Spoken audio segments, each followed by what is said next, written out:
আমি লাচিতৰ দেশৰ ল'ৰা হয় আমি সময়ত হেংদাং উঠাব জানো আছে হেংদাং লোৱা নাই আৰু ললে হেংদাং প্ৰতিজন যুৱকৰ তেজত আজি সেই লাচিত বৰফুকনৰ সাহস আছে।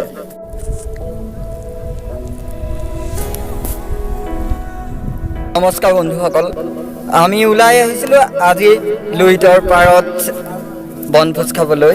কিন্তু লুইতৰ পাৰলৈ অহাৰ লগে লগে যেতিয়া ব্ৰহ্মপুত্ৰৰ সেই বিশাল পানী আমি দেখা পাওঁ, তেতিয়াই আমাৰ মনলৈ আছে সেই অসমৰ বীৰ শ্বহীদ লাচিত বৰফুকনৰ কথা।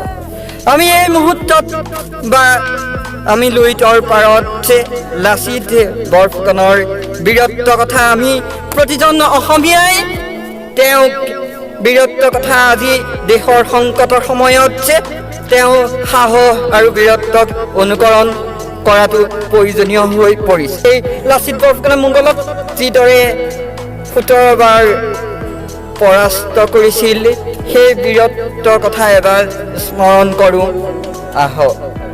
শৰাই ঘটীয়া ডেকাৰ দল, লক্ষ্যটোৰ সমুজ্জ্বল, বনুৱাতৰ গাত তোৰ ভীমৰ বল, মাটি কাটিবি পৰ্বত খৰাবি এক ৰাতিতে বান্ধিবি গড়, অস্ত্ৰ ধৰিবি হিলৈ ফুটাবি ৰক্ত গংগা বুৱাবি ঢল, মাৰিবি বঠা মাৰিবি দা হেংদাং ধৰিবি মোমাই কাটিবি দেশৰ মাটি লাগিলে ভোগ, মোগল সিংহ শিয়াল হ'ব অসমক নিদিবি মাৰিব চল। জামুৰিঘাটত আমি এটা প্ৰীতিভোজ খালোঁ। যদিও আমাৰ অসম মাতৃৰ আজি সংকটৰ সময়ত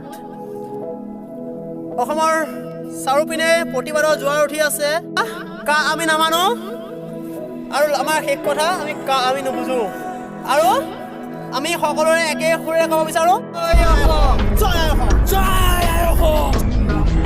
আমি অসমীয়া মানুহে সদায় বিৰোধিতা কৰি আছোঁ আৰু অনাগত দিনত আমি বিৰোধিতা কৰি যাম। আৰু আমাৰ প্ৰথম কথা আমি নামানো আৰু আমাৰ শেষ কথা আমি